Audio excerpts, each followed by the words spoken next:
The iron collar around Saren's throat burns cold against her skin as guards drag her through the fortress gates. Around her, Thornhaven blazes with celebration. Silk banners stream from every tower, their deep crimson fabric snapping in the autumn wind. Flowers carpet the cobblestones. Music drifts from the great courtyard where hundreds of wolves have gathered to witness history. Today, the Alpha King takes a bride. Today, two rival packs become one. Saren stumbles as a guard shoves her forward, her bare feet scraping against stone. She is nothing here. Less than nothing. A war captive sold 3 times over, brought along as part of the Valdros delegation's serving staff. Her role is to pour wine, clear plates, and remain invisible. She has become very good at remaining invisible. The courtyard opens before her, and her breath catches despite herself. She has heard stories of the Alpha King's domain, whispered tales of black stone towers and warriors who train from birth to kill, but the reality steals the air from her lungs. Thousands of wolves fill the space, their finest clothes a sea of color against the fortress's dark walls. At the far end, a ceremonial platform rises like an altar, draped in white silk and crowned with an arch of twisted iron. 2 thrones wait there, empty for now. But it is the man descending the stairs that makes her heart stutter.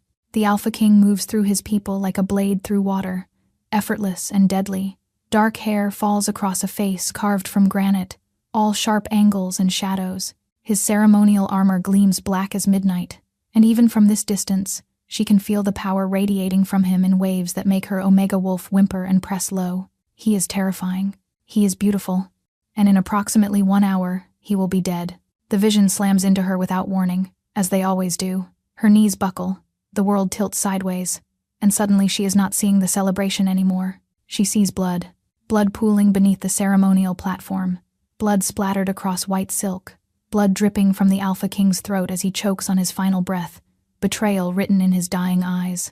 She sees the knife hidden beneath the bride's bouquet, the poison coating the ceremonial cup, the archers positioned in the towers with arrows meant for one target alone. She sees Aldrich, the bride's brother, standing over the king's body with triumph twisting his handsome features.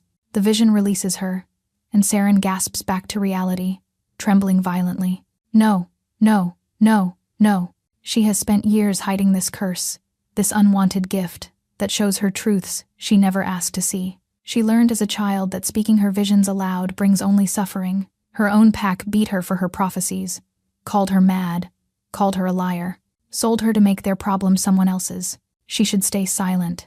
She should pour the wine, clear the plates, and watch the Alpha King die. It is not her concern. He is not her king. She owes him nothing.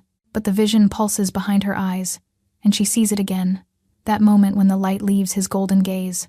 Something in her chest cracks at the image. The ceremony begins. Lasara descends the stairs in a gown of silver moonlight, her dark hair crowned with white roses.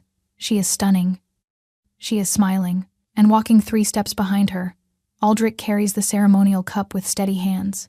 Saren watches as the Alpha King takes his bride's hand, watches as the officiant raises his arms to bless the union, watches as Aldrich moves closer, ever closer, the cup gleaming with its poisoned contents. Her feet move before her mind gives permission. She breaks through the line of servants, ignoring the startled gasps, ignoring the guards who reach for her too slowly. The collar around her throat marks her as property, as nothing, but she runs anyway.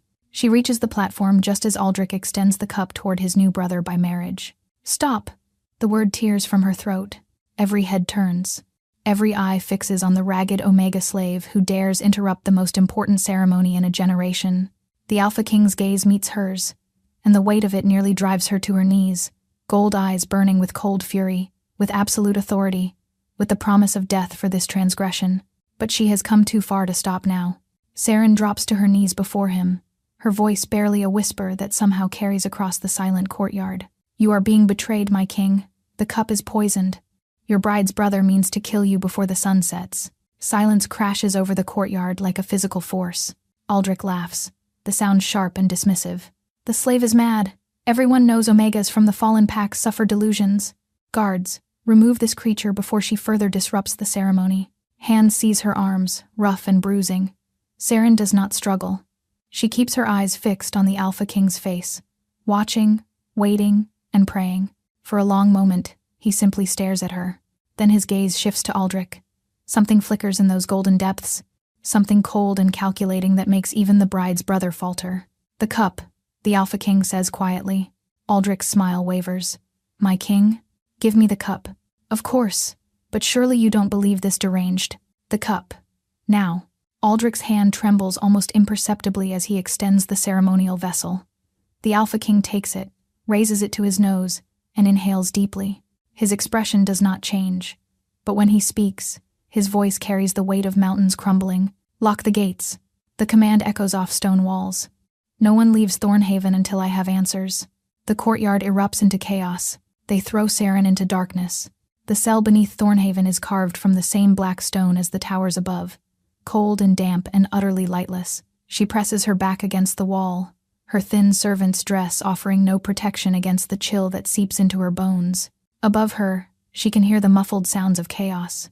Shouting, running footsteps, the clash of steel against steel. The ceremony has shattered into accusations and violence, and she sits at the center of it all, waiting to learn if she will be rewarded or executed. Hours pass, or perhaps days. In the darkness, time loses meaning. When the cell door finally groans open, torchlight floods her vision like liquid fire. Saren throws her arm across her eyes, blinking against tears as shadows resolve into shapes. 3 figures stand in the doorway. She recognizes the massive warrior first.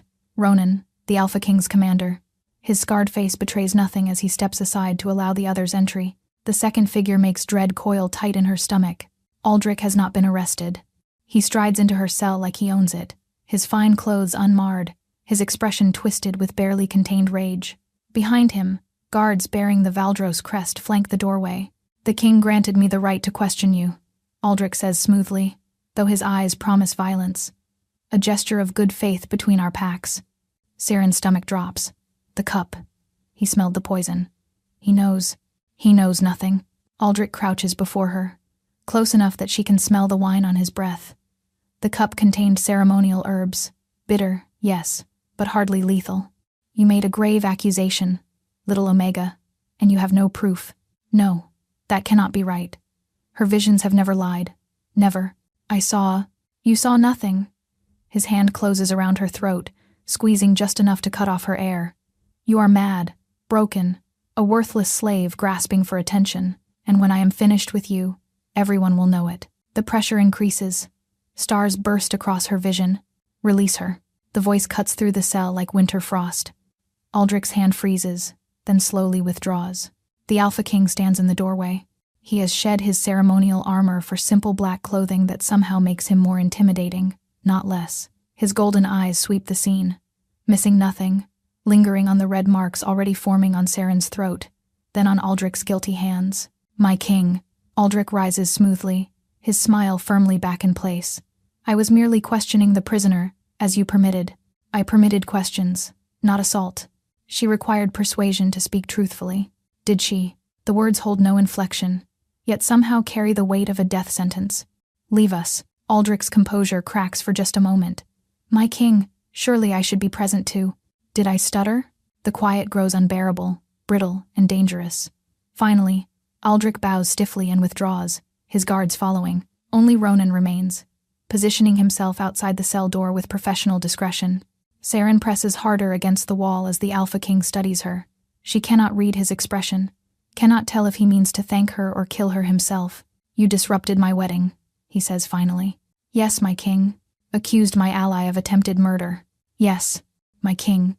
Made me look like a fool in front of both packs.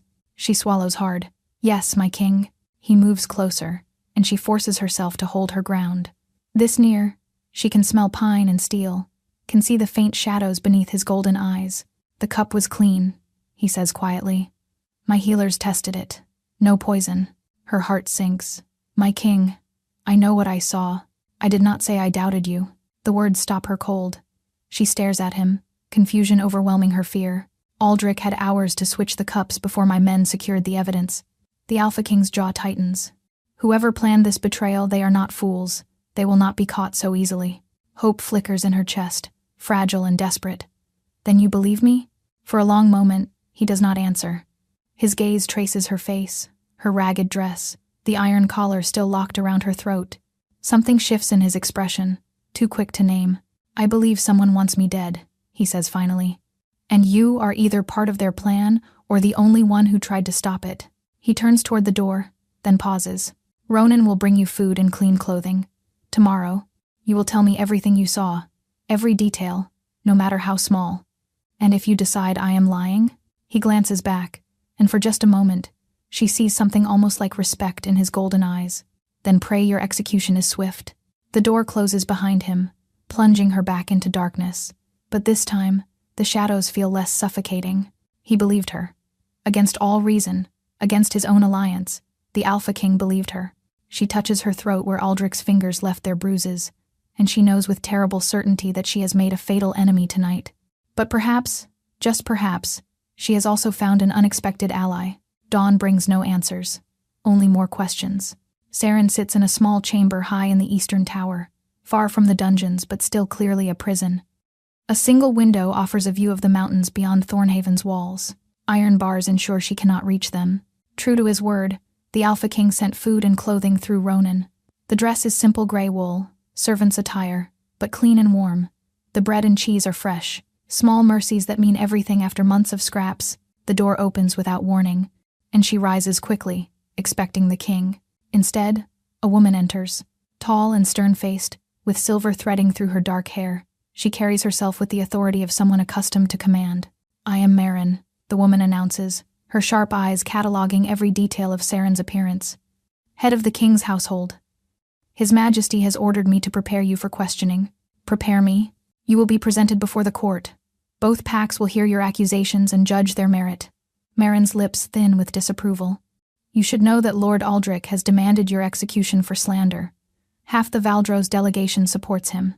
Cold terror washes through her. "And the king? The king has not declared his position." Marin moves closer, lowering her voice. "Listen carefully, girl. I have served Thornhaven for 30 years. I have seen mad slaves and scheming prisoners. I have also seen genuine seers. You believe I have the gift? I believe something made the Alpha King lock his own gates on his wedding day.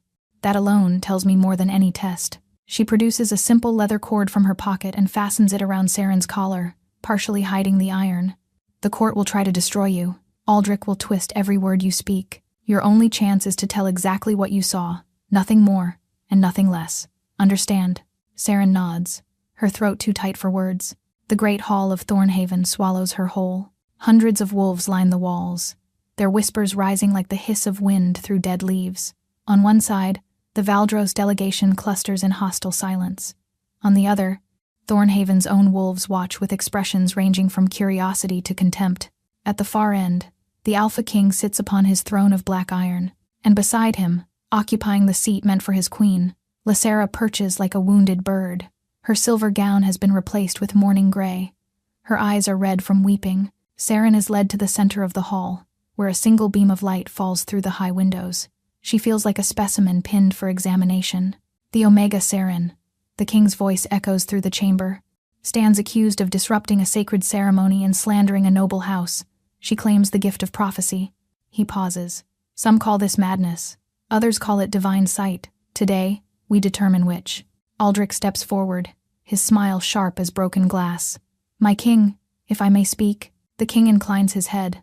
This creature was captured from the Ashvale Pack during last spring's border conflicts. Her own people sold her willingly, warning that she suffered delusions and fits. Aldrich spreads his hands in false sympathy. She is to be pitied, not believed. Her broken mind invented this fantasy to gain importance. Murmurs ripple through the crowd. Saren sees doubt forming on faces that had been neutral moments before. "I saw what I saw," she says, her voice steadier than she feels. "The vision showed me blood on the ceremonial platform, poison in the cup, arrows waiting in the towers. Yet no poison was found." Aldrich counters smoothly. "No archers discovered. You offer visions without proof, accusations without evidence. The proof would have been the king's corpse." Shocked gasps echo through the hall. Even the Alpha King's expression tightens. Aldrich's eyes flash with something dark. "You dare." "I dare because I saw it." Saren forces herself to stand straighter, to meet the hostile gazes surrounding her. "I saw you standing over his body, Lord Aldrich. I saw triumph on your face as he died at your feet." "Lies." Aldrich's composure finally shatters. "This is madness, my king. Surely you will not entertain accusations from a deranged slave who—" She will be tested. Every voice falls silent. The Alpha King rises from his throne, and the weight of his presence crushes the air from the room. He descends the steps slowly, deliberately, until he stands directly before Saren. "You claim the gift of truth sight," he says quietly. "Prove it. My king, tell me something only I would know. Something no spy could have discovered. Something that proves your visions show truth and not fantasy." Dread coils tight in her chest. She cannot summon visions at will. They come when they choose, showing her glimpses she never asks to see. To perform on command is impossible. "I cannot control when." "Then you are useless to me." The words fall like hammer blows. He turns away, dismissing her, and she sees her future crystallizing into something short and brutal. Desperation claws at her chest. She reaches for him without thinking, her fingers brushing his arm. The vision hits like lightning. She sees a boy, no more than 10, huddled in the ruins of a burning village. Bodies surround him. His parents, his pack, everyone he loved reduced to ash and memory. Soldiers in unfamiliar colors laugh as they ride away, leaving the child alone with nothing but fire and grief. She sees a name carved into a wooden beam, the last thing standing in the destroyed home. "Alira," Saren gasps as the vision releases her. "Your mother's name was Alira. She carved it herself, the day you were born, into the beam above your family's hearth." The Alpha King goes utterly still. Stillness hangs between them until it screams. When he turns back to face her, his golden eyes hold something new. Not trust, not yet, but something close to wonder. "No one knows that name," he whispers. "No one living. I saw it." Tears stream down her cheeks, though she does not remember starting to cry. "I saw the fire. I saw you as a child. I am sorry, my king.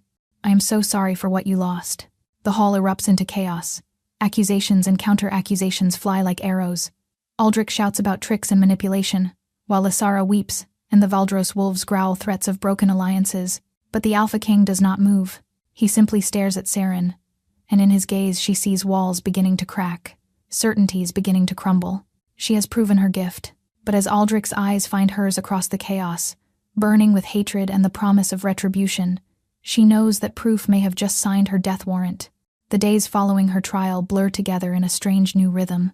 Saren is no longer a prisoner, but she is not free either.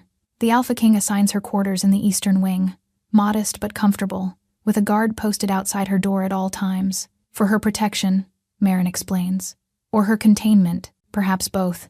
The Valdros delegation remains in Thornhaven, the wedding postponed indefinitely while investigations continue. Lysara weeps and wails her innocence to anyone who will listen. Aldrich moves through the fortress like a coiled serpent, his smile never reaching his eyes, his hatred following Saren like a shadow whenever their paths cross. She keeps her head down. She scrubs floors alongside the other servants, refusing special treatment despite Marin's protests. Work gives her purpose. Work keeps her mind from dwelling on golden eyes and the weight of a king's attention. But the visions do not stop. They come without warning, as they always have. A kitchen boy will brush past her, and she will see him falling from the battlements 3 days hence. A guard will hand her a bucket, and she will glimpse the letter hidden beneath his mattress. Words of treachery inked in careful script.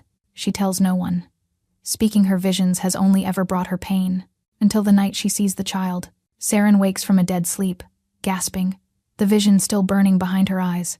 A little girl with dark curls and a gap-toothed smile. A servant's daughter, she realizes, one of the children who plays in the lower courtyard. In 3 days, the girl will wander into the kennels where the war wolves are kept. The beasts will tear her apart before anyone can intervene. She lies in darkness, trembling, trying to convince herself it is not her concern. She fails. The next morning, she finds Ronan in the training yard and tells him everything. His scarred face reveals nothing as he listens, but when she finishes, he simply nods and walks away. 2 days later, a new lock appears on the kennel doors. The little girl with dark curls continues playing in the courtyard, oblivious to the death she narrowly escaped. Word spreads through the servants' quarters like wildfire. The Omega Seer saved a child. The Omega Seer's visions are real. People begin seeking her out. A stable hand wants to know if his sick mother will recover. A laundress begs for news of her soldier son stationed at the border. Saren cannot summon visions at will, cannot answer their desperate questions, but she listens. She offers what comfort she can. For the first time in her life, her curse feels almost like a gift. The summons comes on the 7th night. Ronan escorts her through corridors she has never seen, deeper into the fortress's heart, until they reach a door carved with wolves and moons. He knocks once, then retreats without a word. Enter. The Alpha King's private study is smaller than she expected, lined with books and maps rather than weapons and trophies. A fire crackles in the hearth, casting warm light across scattered papers and half-empty wine glasses. Kalen stands at the window, his back to her, gazing out at the moonlit mountains beyond. "Close the door." She obeys, her pulse racing against her ribs. "You saved a child this week," he says without turning. "Prevented a death that would have devastated my household. I only told Ronan what I saw, my king, and asked for nothing in return." He turns then, and something in his expression makes her forget to breathe. The cold authority is still there, but beneath it, she glimpses exhaustion, loneliness, the weight of a crown worn too long without rest. Why? Because she was innocent. Because I could help. Saren hesitates, because staying silent felt worse than speaking. He moves closer, and she forces herself to hold her ground. This near, she can smell pine and steel, can see the faint shadows beneath his golden eyes. "My advisors think you are a spy," he says quietly. "A plant from some rival pack, designed to sow discord and destroy my alliance with Valdros. And what do you think, my king? I think you are the most confounding creature I have ever encountered." His hand rises, and she flinches instinctively, expecting a blow. Instead, his fingers brush gently across her cheek, feather-light and wondering. "You had no reason to warn me, no reason to save a servant's child, yet you did both. My visions do not care about reasons. They show me truth whether I wish to see it or not. A burden, yes," her voice breaks slightly. "One I have carried alone for a very long time." Something softens in his gaze. The walls she has glimpsed behind his eyes seem to thin, revealing the man beneath the king. "When I was young," he says slowly, "I believed that strength meant standing alone, that needing others was weakness, that trust led only to betrayal and loss." His jaw tightens. "My parents trusted their allies. It cost them everything." "The fire," Saren whispers, remembering her vision. "You lost them all. I survived because I was small enough to hide, because I stayed silent while they burned." His voice roughens with old grief. "The old Valdros Alpha found me 3 days later, half dead from smoke and thirst. He raised me alongside his own sons. Aldrich among them taught me that softness was death, that mercy was a luxury the weak could not afford. And now his son may be trying to kill you. Irony has a cruel sense of humor." Kalen's hand drops from her face, but he does not step back. "I have spent my entire reign building walls, Saren, keeping everyone at a distance where they cannot hurt me. But you," he shakes his head slowly, "you walked through those walls like they were made of smoke. I did not mean to." "I know." His voice softens. "That is what makes it terrifying." They stand there in firelight and silence, close enough to touch, the air between them charged with something neither dares to name. "My king," she whispers. "Kalen," he corrects, just as he had in her dreams. "When we are alone, I would hear my name from your lips. Kalen." The word feels sacred, dangerous, like holding lightning in her palms. He leans closer, and her heart threatens to burst, his breath warm against her skin, his golden eyes burning with an intensity that makes her knees weak. "I should not want this," he murmurs. "You are under my protection. It would be wrong to—" A sharp knock shatters the moment. Kalen steps back instantly, his expression smoothing into cold authority as the door swings open. Ronan stands in the hallway, his face grim. "Forgive the interruption, my king, but Lord Aldrich requests an urgent audience. He claims to have evidence regarding the assassination plot." Saren's chest tightens with sudden fear. Over Ronan's shoulder, she catches a glimpse of movement in the corridor's shadows. Aldrich's pale eyes meet hers for just a moment, glittering with triumph. He saw them. He knows. And whatever game he is playing, she has just become a far more valuable piece. The evidence Aldrich presents is damning. Letters bearing Saren's supposed handwriting, detailing assassination plans. A witness, a terrified servant who swears she saw the Omega meeting with hooded figures in the lower city. A dagger hidden beneath Saren's mattress, its blade coated with the same poison that was allegedly never in the ceremonial cup. "The creature played us all," Aldrich announces to the assembled court, his voice ringing with righteous fury. She warned of betrayal to deflect suspicion from herself. "A clever ploy, I admit, but the truth always surfaces." Saren stands in chains once more, the iron collar back around her throat, her protests silenced by guards who will not meet her eyes. The evidence is fabricated. She knows this absolutely. But fabricated evidence can kill just as easily as truth. The Valdros wolves bay for her blood. Even some of Thornhaven's own watch her with doubt poisoning their gazes. She saved a child, yes, but what is one child against letters and witnesses and hidden weapons? Lysara sits beside the empty throne, her tears conveniently dried, and her expression holding something that looks almost like satisfaction. The throne remains empty, because the king has not yet appeared. Minutes stretch into eternities. Aldrich's confidence grows with each passing moment. He has planned this perfectly, Saren realizes, struck while the king was distracted, while whatever fragile connection they had forged remained too new to withstand assault. Then the doors crash open. Kaelin strides into the hall like a storm-given flesh, his black armor gleaming, his golden eyes blazing with barely contained fury. Behind him march a dozen of his personal guard, their expressions hard as iron. "This trial is a farce," the Alpha King announces, his voice cutting through the whispers like a blade. "And I will prove it." Aldrich's composure flickers. "My king, the evidence clearly shows. Your evidence is lies built on lies." Kaelin ascends to his throne but does not sit. Instead, he stands before it, addressing the entire assembly. The letters were written by a scribe in Lord Aldrich's personal employ. The witness was threatened with her family's destruction if she did not cooperate, and the dagger was planted by one of the Valdros guards, who has already confessed under questioning. Shocked murmurs ripple through the crowd. Furthermore, Kaelin's gaze sweeps the hall, settling finally on Aldrich's increasingly pale face. "My investigators have uncovered the original assassination plot in its entirety. The poison was real, merely moved before our healers could test the cup. The archers were positioned exactly where the seer described, withdrawing only when the ceremony was interrupted." He descends the steps slowly, each footfall echoing like thunder. "You meant to kill me, Aldrich. Kill me and blame the chaos on a mad Omega slave, then marry your sister to whatever puppet you installed in my place. These are lies." Aldrich's voice rises desperately. "My king, you cannot believe." "I believe the seer." Kaelin stops directly before his former ally, his presence overwhelming. "I believe her because she has never lied to me. I believe her because she risked everything to save a king who had given her nothing but chains and suspicion." He turns to his guards. "Take Lord Aldrich to the dungeons. He will face trial for treason at dawn." The hall erupts. Valdros wolves surge forward, hands reaching for weapons, but Thornhaven's warriors are faster. Steel rings against steel as chaos consumes the court. Through it all, Saren watches Kaelin fight his way toward her. He cuts through enemies like they are made of paper, his power devastating, and his focus absolute. When he reaches her side, his claws shred through her chains like ribbons. "Are you hurt?" he demands, his hands gripping her shoulders. "No, Kaelin, behind you." He spins just as Aldrich lunges from the chaos, a poisoned blade gleaming in his fist. The king catches his wrist, twists, and the knife clatters to the stone floor. "You should have stayed in chains," Kaelin snarls. "And you should have died at your wedding." Aldrich's laugh is wild, broken. "But there will be other chances, other blades. You cannot protect her forever. Watch me."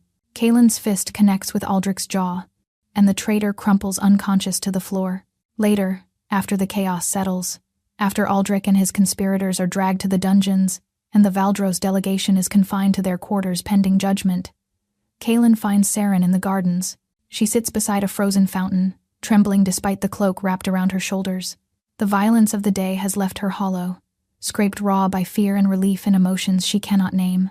He settles beside her without speaking, his warmth a steady presence against the cold. "You defended me," she whispers finally, "before your entire court. You called me a seer, not a slave. You are a seer." His hand finds hers, engulfing her small fingers in his larger grip. "You are also the bravest person I have ever known." I was terrified. Courage is not the absence of fear. His thumb traces circles across her knuckles. It is acting despite the fear. "You have done that since the moment you interrupted my wedding." She laughs shakily. "I ruined your wedding. You saved my life." He shifts closer, and suddenly the space between them feels impossibly small. "Saren." She looks up, and his golden eyes capture hers, burning with something that steals the breath from her lungs. "When this is over," he says quietly, "when Aldrich has faced justice, and the alliance has been settled, I would speak with you about the future." "The future?" "Our future." His free hand rises to cup her cheek, and this time, no knock interrupts them. "If you would have me," her heart soars and breaks simultaneously. "I am an Omega, a war captive. Your nobles would never accept. My nobles will accept what I tell them to accept." His forehead touches hers, their breath mingling in the cold air. "I am done building walls, Saren. I am done standing alone." The kiss is inevitable. It begins soft, questioning, a gentle brush of lips that asks permission. When she melts into him, her hands fisting in his shirt. It deepens into something hungry and desperate. Two souls finding harbor after endless storms. They break apart, gasping, and she sees her own wonder reflected in his eyes. "Kaelin," she breathes. "Soon," he promises, pressing one last kiss to her forehead. "When the shadows are cleared, I will give you a future worthy of your courage." But as he walks her back to the fortress, neither notices the figure watching from the darkened corridor. Lysara's eyes burn with hatred as she observes their tender farewell. Her brother may be captured, their plot exposed, but she is still free, and she knows exactly how to destroy the Omega who stole everything. 3 days pass in fragile peace. Aldrich's trial concludes with a sentence of execution, delayed only by the need to root out remaining conspirators within both packs. The Valdros wolves are given a choice: swear new oaths of loyalty to Thornhaven or face exile. Most choose to stay, their allegiance to Aldrich's family shattered by the evidence of his treachery. Lysara plays the victim beautifully. She weeps and protests her innocence, swearing she knew nothing of her brother's schemes.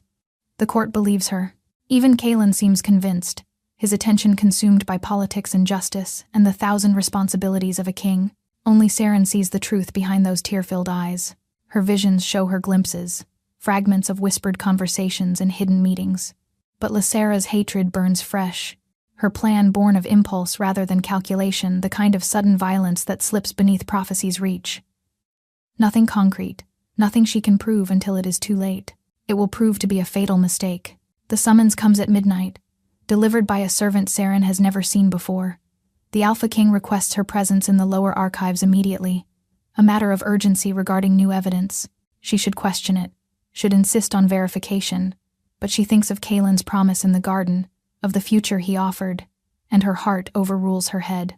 The archives are silent and dark, lit only by scattered torches that cast dancing shadows across endless shelves of scrolls and records. Saren moves deeper into the labyrinth, searching for any sign of the king. "Hello?" Her voice echoes off stone walls. "Kaelin? He is not coming." Saren spins, cold terror flooding through her. Lysara emerges from the shadows, her silver gown ghostly in the torchlight. Behind her stand 4 guards bearing Valdros colors, their swords already drawn. "You should have stayed silent at the ceremony," Lysara says softly, advancing with predatory grace. "Should have let my brother succeed." Now Aldrich faces the executioner's blade. "And you," her smile is beautiful and terrible, "you face me. The king will know," Saren says, backing away. "If you harm me, he will find your body in the morning, victim of a tragic accident." Lysara's eyes glitter with madness. The unstable Omega wandered where she should not, and fell from the cliffs. So sad, so unfortunate. The king will grieve briefly, then move on to more suitable matches. You loved him. The realization strikes Saren like lightning. This was never just about politics. You wanted him for yourself. I was supposed to be his queen. The composure cracks, revealing the obsession beneath. I waited years, endured my brother's schemes, and played the perfect bride. And then you appeared, a worthless slave, and he looked at you like you hung the stars. Her voice drops to a hiss. "I will not be discarded for an Omega whore." She gestures to her guards. "Take her to the cliffs. Make it look convincing."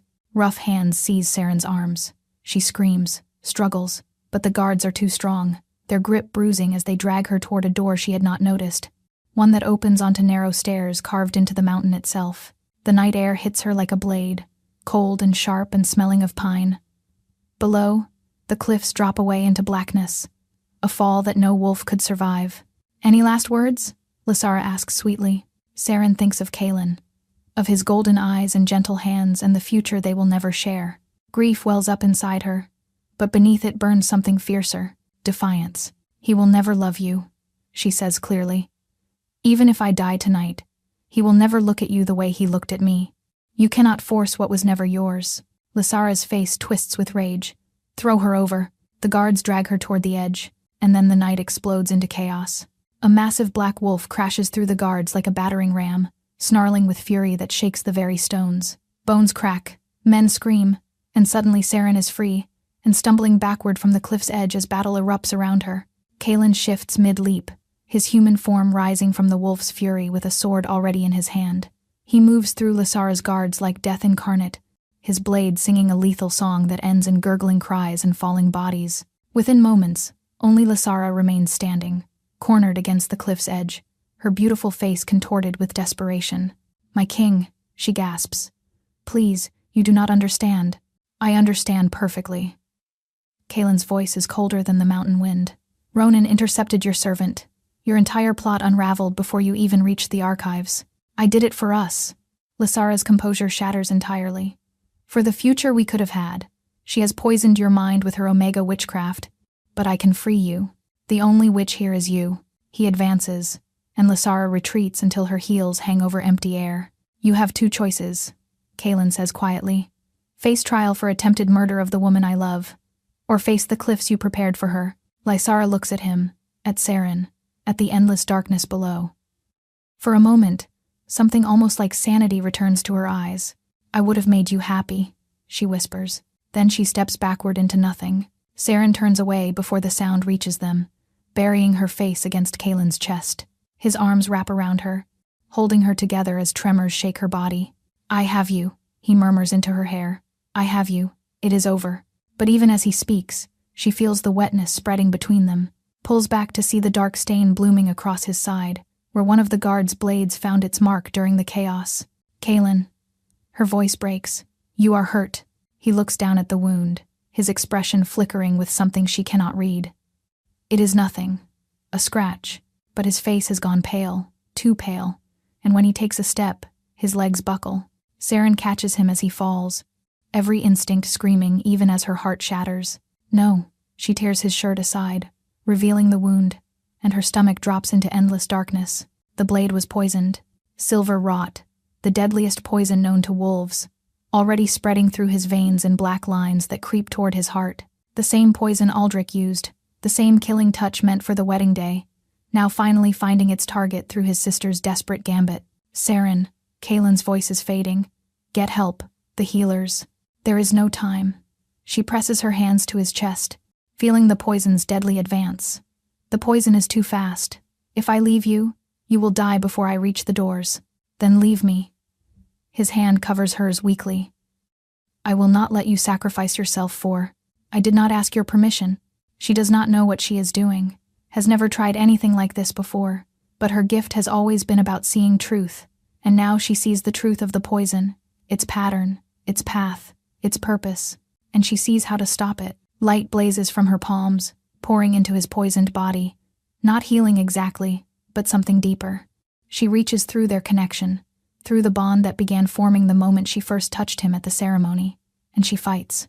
The pain is immediate and excruciating, the poison fighting her power like a living thing, tearing at her essence as she tears at it. She sees his life force flickering, guttering like a candle in a hurricane. The black lines continue spreading despite her efforts, reaching for his heart with inevitable hunger. It is not enough. Her power alone is not enough. Saren makes a choice. She stops fighting the poison with power and starts fighting it with sacrifice, opens herself completely, letting her own life force flow into his body, replacing what the poison destroys, giving him pieces of her soul to fill the gaps the silver rot leaves behind. "Saren." His voice is horrified. "What are you doing? Stop. You will kill yourself. Better me than you." Tears stream down her face as she pours everything into him. "The kingdom needs you. The pack needs you. I am just an Omega. I am nothing. You are everything." His hand finds her cheek, trembling with desperate weakness. "You are everything to me." The poison reaches his heart. His eyes go wide with shock. His chest stops moving. "No!" The scream tears from her throat as she feels his life force flicker and die. "Kaelin, no. Please, please, please." She gives more than she thought she had, more than anyone should survive giving. And in the darkness between heartbeats, something miraculous happens. The poison shatters. Saren collapses beside him, her vision swimming, her body hollowed out by what she has given. She cannot feel her hands, cannot feel much of anything except the cold stone beneath her and the terrible silence where his heartbeat should be. She failed, gave everything and still failed. "Kaelin," she whispers, her voice barely audible. "I am sorry. I am so sorry." Silence answers her.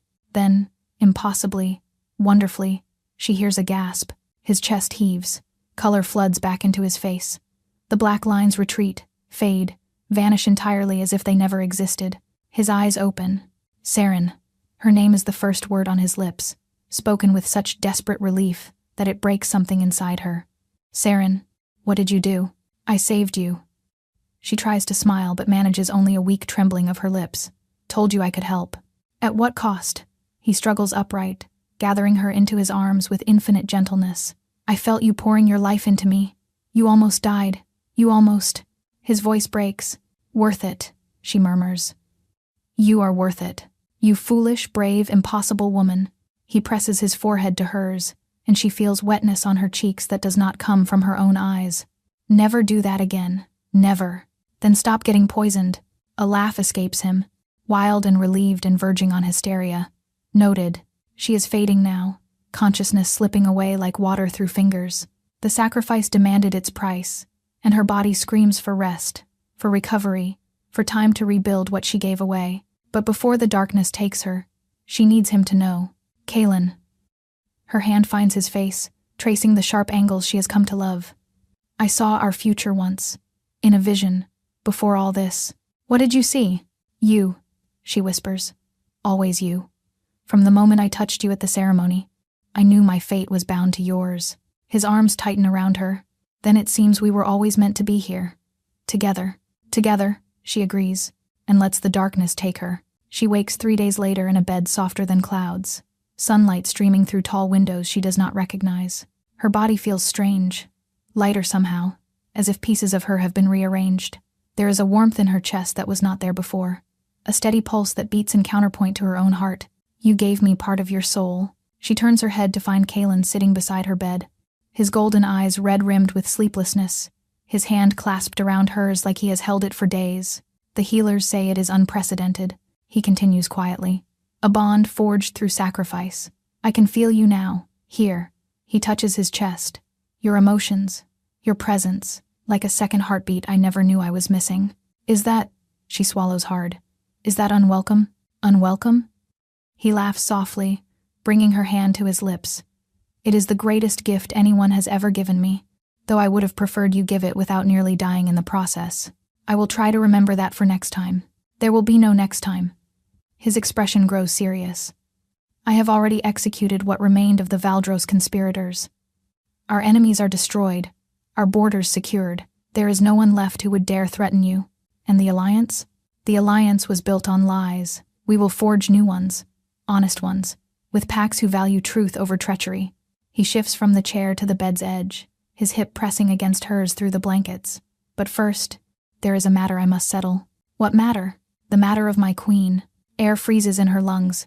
Kaelin, I told you once that when the shadows cleared, I would offer you a future worthy of your courage. He produces something from his pocket, a ring of twisted silver and moonstone, that catches the light, like captured starfire.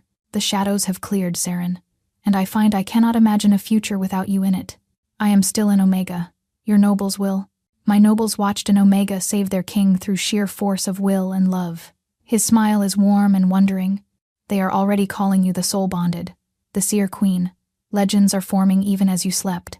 Seer Queen. She tests the words on her tongue. That sounds rather grand for a former slave. You were never a slave.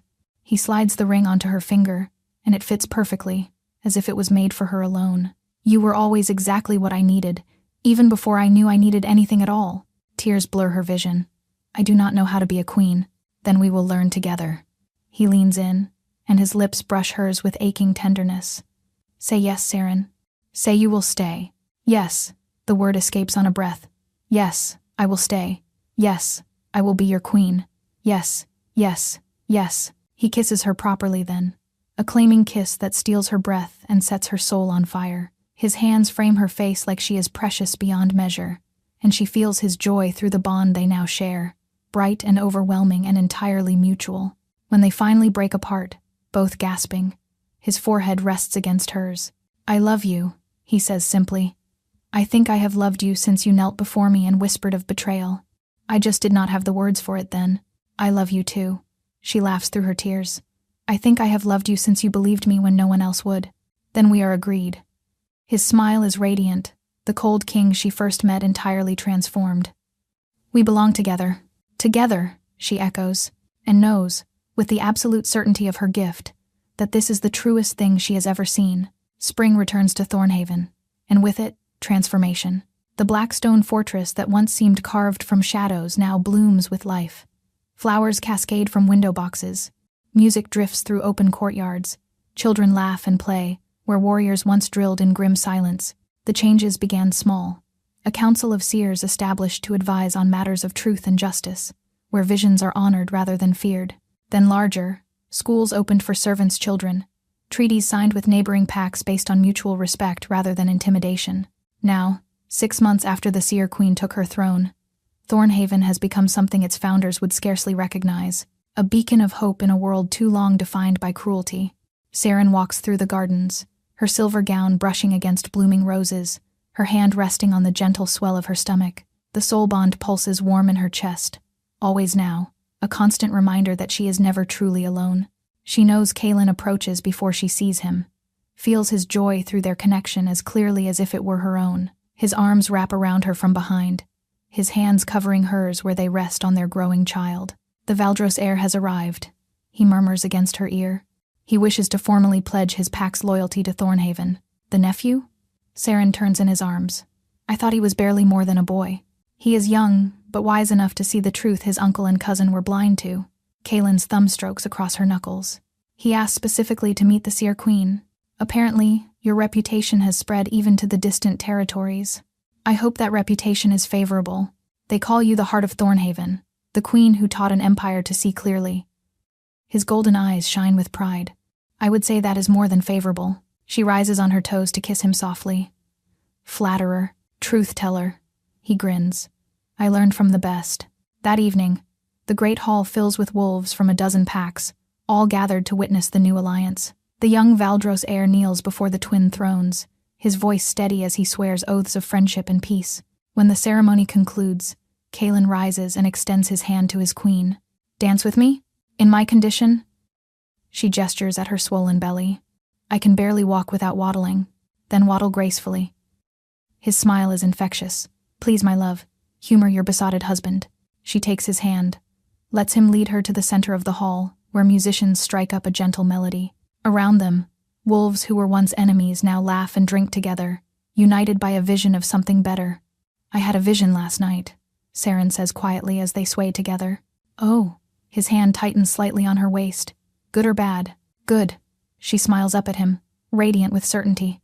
I saw our daughter taking her first steps. I saw our son learning to shift. I saw us, old and gray, watching our grandchildren play in these same gardens. That sounds like a very full future. It is. She rests her head against his chest, listening to the heartbeat that now echoes her own. And every moment of it, we are together. He presses a kiss to her hair, and she feels his love through their bond, vast and deep and eternal. Together, he agrees. Always. The music swells around them, and the Seer Queen dances with her king while their kingdom celebrates a peace that was born from courage, forged through sacrifice, and sealed with a love that even death could not conquer. And beyond the fortress walls, spring continues its patient work, coaxing new life from cold earth, transforming a world that once knew only winter into something bright and beautiful and boundlessly full of hope.